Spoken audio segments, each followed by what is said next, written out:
दोस्तों UP GK से संबंधित चैप्टर 2 में हम कला के अंतर्गत स्थापत्य कला, चित्रकला व मूर्ति कला को संपूर्ण जानकारी के साथ पढ़ चुके हैं।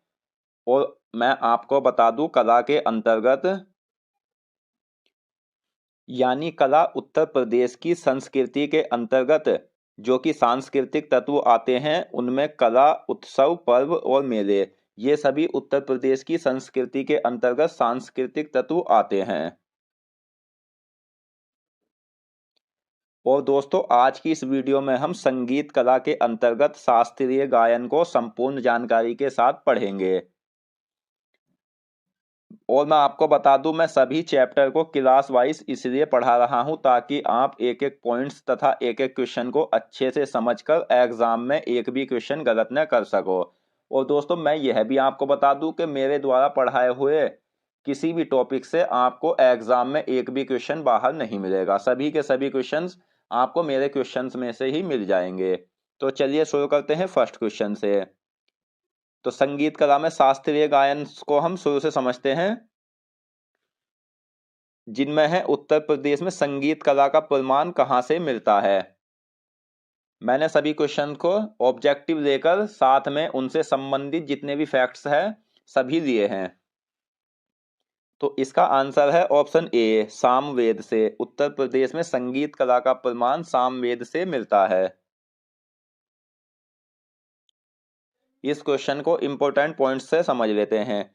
तो उत्तर प्रदेश में संगीत कला का जो शुभारंभ हुआ है वो धार्मिक प्रेरणा से हुआ है। और दोस्तों, इसका प्रमाण हमें उत्तर वैदिक कालीन सामवेद से प्राप्त होता है।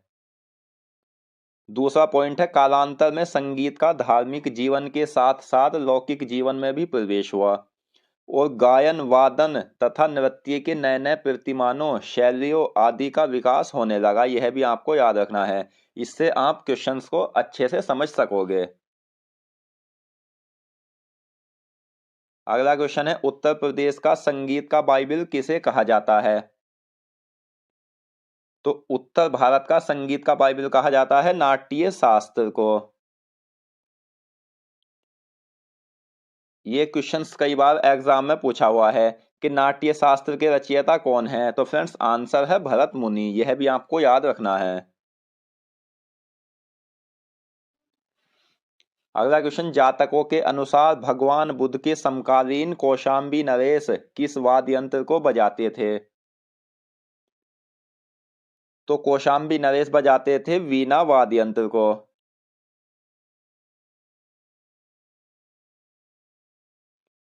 इसे पॉइंट्स से समझ लेते हैं। तो राज्य में 6ठी शताब्दी से 12वीं शताब्दी की अवधि में संगीत के क्षेत्र में कश्यप, शार्दुल, दत्तिल, मातंगम, अभिनवगुप्त तथा हरपाल आदि कुछ संगीतज्ञों के नाम उल्लेखनीय हैं।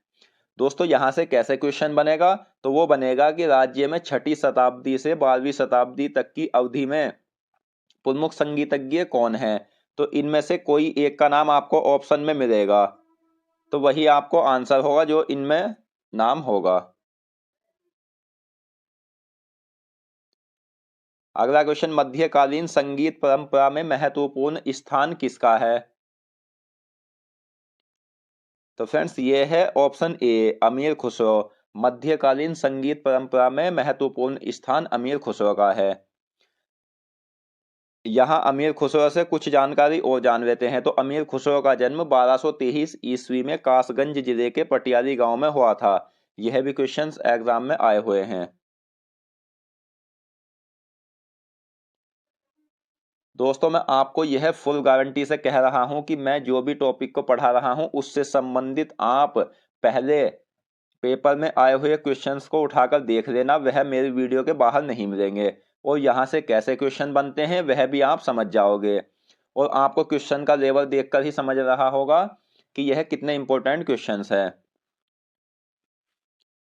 अगला क्वेश्चन, किसने ईरानी फारसी संगीत रागों में भारतीय प्रचलित रागों का मिश्रण किया। तो अमीर खुसरो कवि ने ईरानी फारसी संगीत में भारतीय प्रचलित रागों का मिश्रण किया था। और खुसरो ने ईरानी अंदाज में कव्वाली, तराना, कोलकबाना, नक्शेगुल आदि शैलियों की भी स्थापना की है, यह भी आपको याद रखना है। यहां से एक पॉइंट और जान लेते हैं। उनके द्वारा बनाए गए झूमर आदि ताल आज भी लोकप्रिय है। यहां से क्वेश्चन कैसे बनेगा कि झूमर ताल किसके द्वारा बनाए हुए हैं, तो आंसर होगा अमीर खुसरो।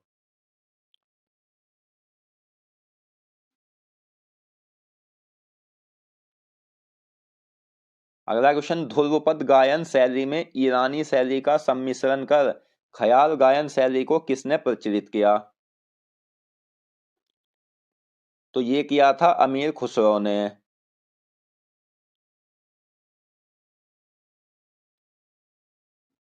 इस नवीन शैली यानी कि ख्याल गायन शैली ने भारतीय संगीत को दो भागों हिंदुस्तानी और कर्नाटकी शैली में विभाजित कर दिया गया। यहां से दो क्वेश्चन तो यही बनते हैं कि किस शैली ने भारतीय संगीत को दो भागों में विभाजित किया, तो आंसर होगा ख्याल गायन शैली। और एक क्वेश्चन यह बनता है कि भारतीय संगीत कितने भागों में बटा हुआ है, तो आंसर होगा आपका हिंदुस्तानी और कर्नाटकी शैली में।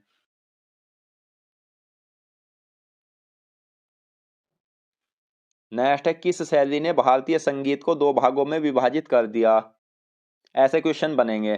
तो ये क्या है, ऑप्शन ए ख्याल शैली ने।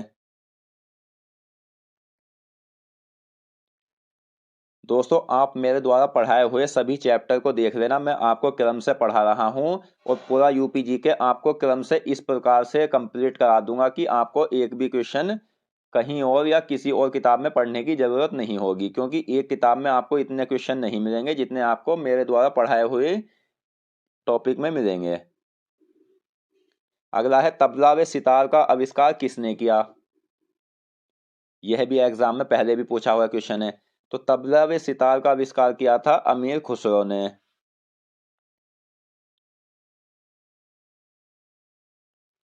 दोस्तों अमीर खुसरो का सितार त्रितंत्र वीणा का ही एक रूप था, यह भी आपको याद रखना है।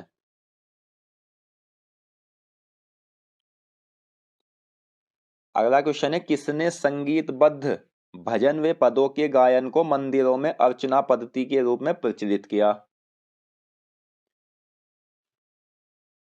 तो सही आंसर है ऑप्शन ए वल्लभाचार्य ने।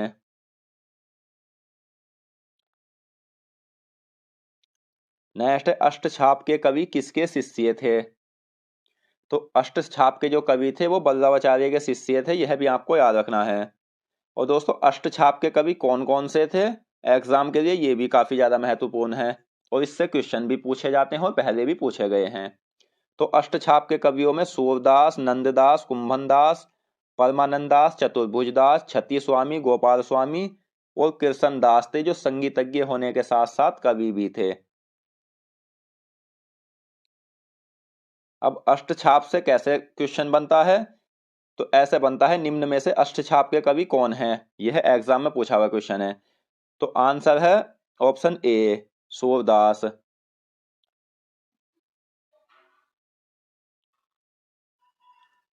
अष्टछाप के कवि गै पदों की रचना करते और प्रहर के अनुकूल रागों में गाते थे।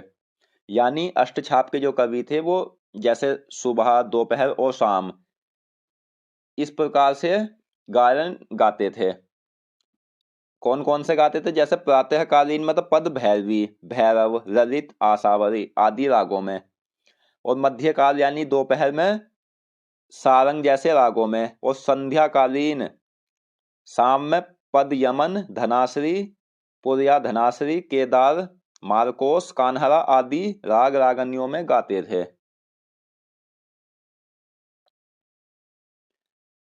दोस्तों अगर आपको वीडियो पसंद आ रही है तो वीडियो को लाइक एंड शेयर जरूर करें। अगला क्वेश्चन, सूरदासी मल्हार के प्रणेता कौन माने जाते हैं, तो ये माने जाते हैं ऑप्शन ए सूरदास।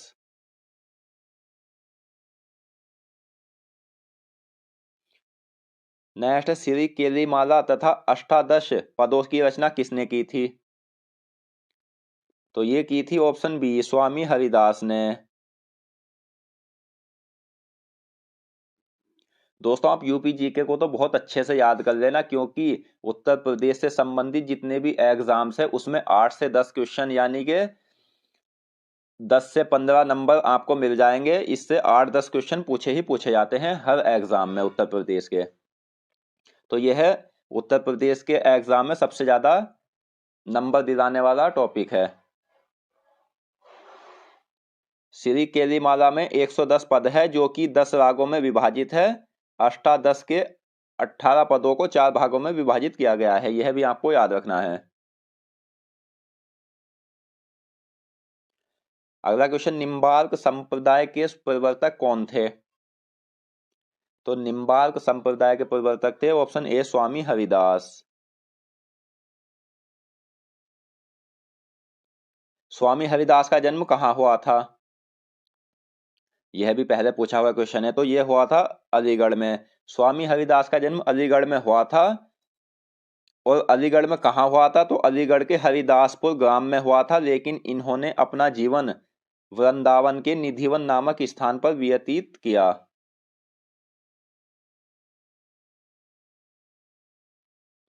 नेक्स्ट, नाद विनाद ग्रंथ किसका है?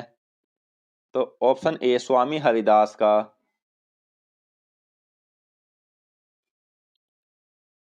इस ग्रंथ से संबंधित जो फैक्ट्स है वो समझ लेते हैं। तो इस ग्रंथ में स्वामी हरिदास के 8 शिष्यों जो कि बैजू, गोपाल, मदन राय, रामदास, दिवाकर पंडित, सोमनाथ पंडित, सौरसेन, तानसेन आदि का नाम उल्लेख है।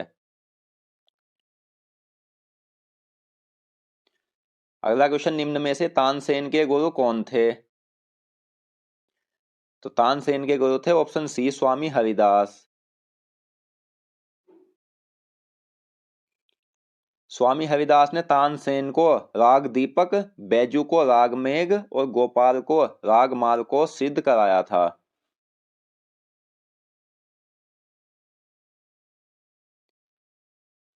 नेक्स्ट क्वेश्चन, तानसेन किस वाद्य यंत्र से संबंधित है? तो फ्रेंड्स, तानसेन जो संबंधित है वो वीणा से संबंधित है। और इन्होंने जब वीणा की सिद्धि प्राप्त की थी वो की थी स्वामी हरिदास से, यह भी आपको याद रखना है।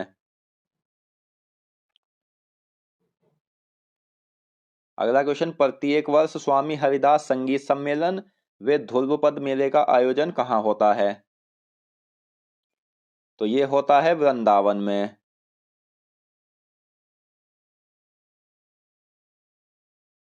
नेक्स्ट, निम्न में से ध्रुपद धमार का प्रवर्तक कौन माने जाते हैं? तो ये माने जाते हैं स्वामी हरिदास।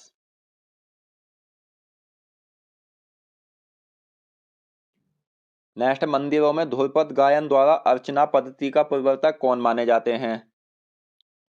तो ये भी स्वामी हरिदास माने जाते हैं।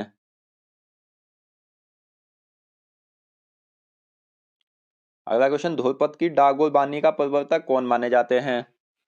तो ध्रुपद की डागोर बानी के प्रवर्तक भी स्वामी हरिदास जाने जाते हैं।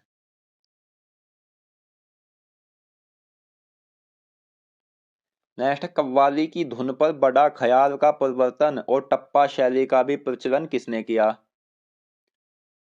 तो फ्रेंड्स, ये किया था ऑप्शन ए सुल्तान हुसैन शाह सरकी, जो कि जौनपुर के सुल्तान थे।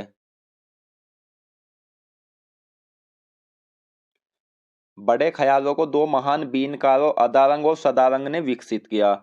आपको यह याद रखना है कि बड़े ख्यालों को विकसित किसने किया? तो विकसित किया था अदारंग और सदारंग ने।